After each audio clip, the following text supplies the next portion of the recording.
2015 Chevy Silverado. I'll show you how to insulate your parking brake cables, driver's side, the rear frame. I've already done this one, but they have a problem where these cables on the crew cabs rub up against the frame mount, and they end up cutting into the cable, transferring vibrations from the rear axle and rear tires into the body and the frame from this area, as well as a little bit further back. But they also have a problem where as they cut into the cables, it has a little insulator on it, but that's insignificant. It'll end up cutting through it completely and then cutting into the shielding on the brake cable and eventually damaging the brake cable, also allowing corrosion to take place on the cable eventually. As these get higher mileage on, we'll start to see more failures, and it chips away the undercoating. The undercoating is actually somewhat thick on these in certain areas, but with the rubbing, it's all the way down to metal, and there's a big chunk out of the side. This one's already been done, but there's a big notch. This is a thick metal frame, and the brake cable's already worn a really big notch in it from rubbing on it. So I insulated this one.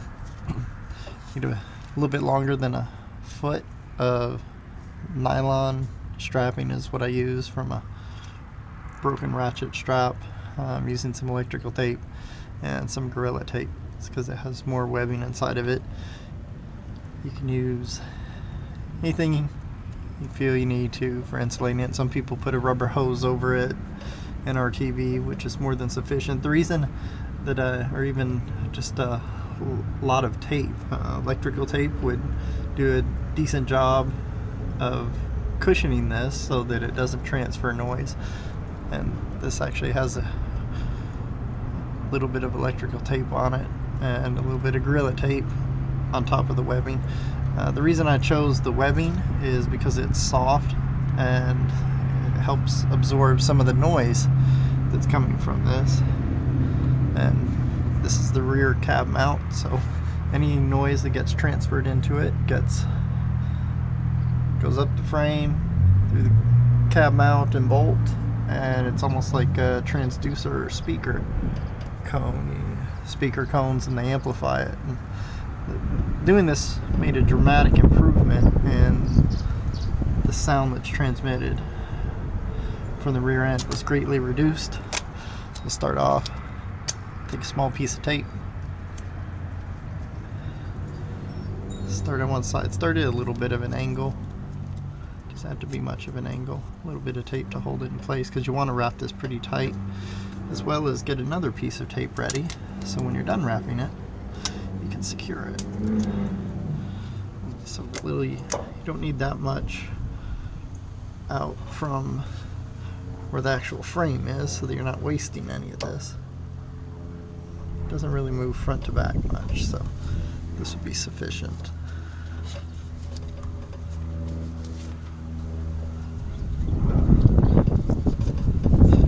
Parking brake cable is off right now, so it's a little bit more pliable. You can use a rubber hose even if you wanted, cut down the side, or whatever you feel will do the job of insulating this.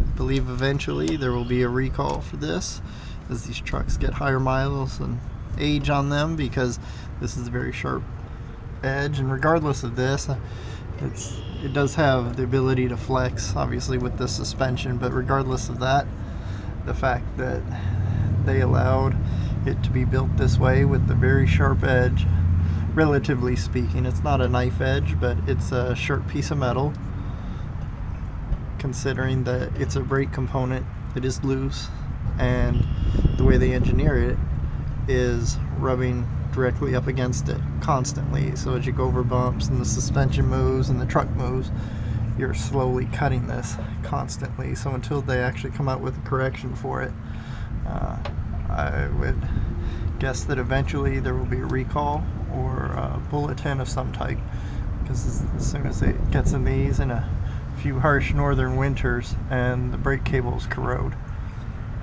it'll become a safety issue that will have to be remedied. But that's not necessarily up to me to discern. But anyways, I have a few wraps of that. I'll put a few more of the Gorilla tape. You can use whatever tape you want. I chose the Gorilla tape because it has webbing. That's why we do. It will have water in it. Probably absorb it unless you completely seal it off. Or if you use a rubber hose, you can seal it off and just make it a little bit thicker. But the reason I chose not to do a rubber hose is I was also trying to quiet the noise that's transmitted into the cab of the truck, and I was afraid that a rubber hose may be a little bit too solid compared to the webbing. But you can do that. This is actually a little bit wider electrical tape. That itself should work.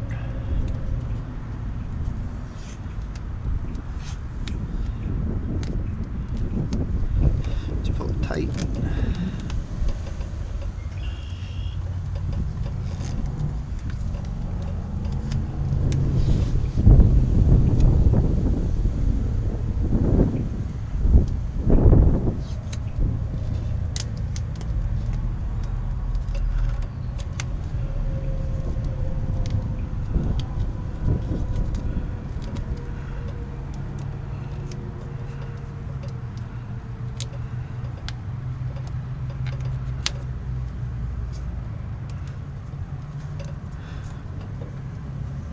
There you go.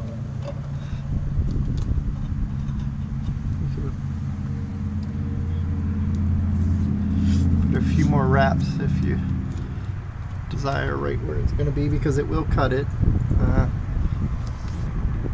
It's not a permanent fix either. A permanent fix would be to go in and actually notch the frame, but I'm reluctant to do that with significant amount of warranty still left on the vehicle.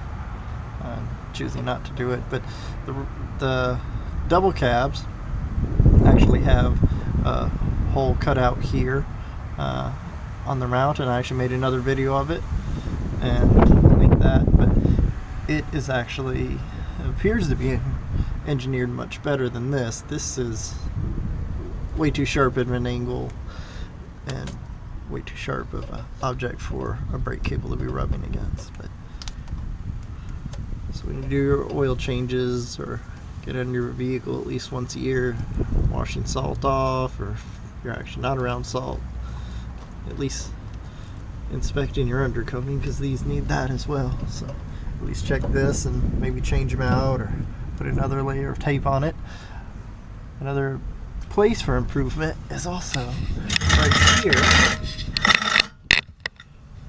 And you can actually just put a few rotations of tape. You can even take the bracket off and tape them up if you like, but these rattle going down the road, so you can actually wrap tape around these and thicken them up a little bit so that they absorb some of the impact. You can see a notch in this one. So this one actually has a very glossy notch in it. So I'll probably take this bracket loose and wrap those in several wraps of tape and then put it all back together. Finish up the removal. This, got it loose. Take this bracket, you can just twist it. Take it off, set it to the side. Now you have your two cables. Obviously they're very loose, which is great. If you want, you can wrap some tape around them in the back, but those don't move around nearly as much or have as much noticeable improvement as far as the rattling. It's just doing the front ones. The back ones, looks like the driver's side may rub a little bit. The passenger side cable, not so much. Driver's side maybe a little bit, where it rubs up against the side. You can even do the rear brace. It just takes a second. Put a few wraps of electrical tape on it. And as it gets worn down a little bit, it'll actually form a little rut for it to set in, which will help.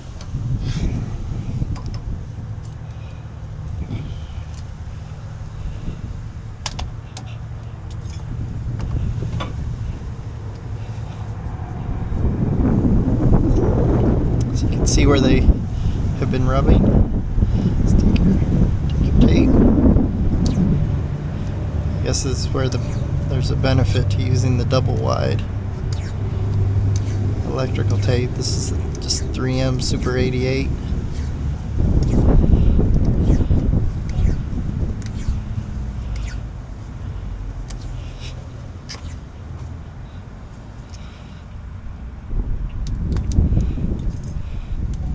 You don't want too many so that it becomes restrictive, just a few to help it with the cushioning. This is actually very glossy from it rubbing so much. Wipe it off or wash it or whatever as you see fit.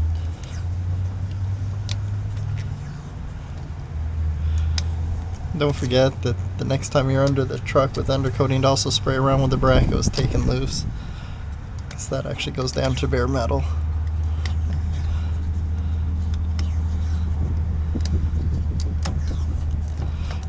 This is in an effort just to quiet the noise and vibration that comes in the cab. I don't think that this directly is a significant issue as far as the wearing through, whereas up against the frame, that's definitely a concern for safety.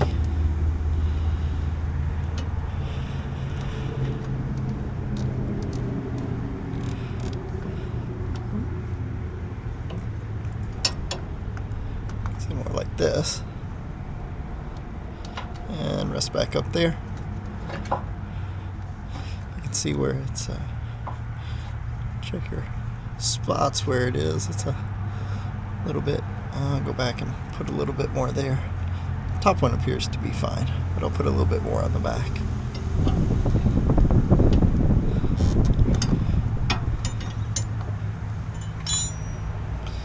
Still needs just a little.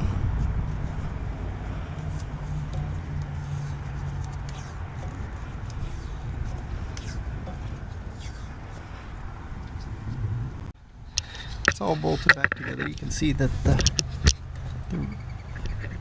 driver's side, the rear, was actually done. I may go back and add a little bit more. So we'll see how it goes, because this is actually worn down to bare metal, so it's got a lot of friction, but I'll keep an eye on it. I'll probably put some paint there, and if it wears off again, I'll probably put something a little bit slipperier and a little bit larger. Got this one done. You can see it's much quieter, and it still has freedom to move, so it's not going to prohibit it when you hit bumps or anything like that, but it's definitely quieter. It was a loud banging rattle sound.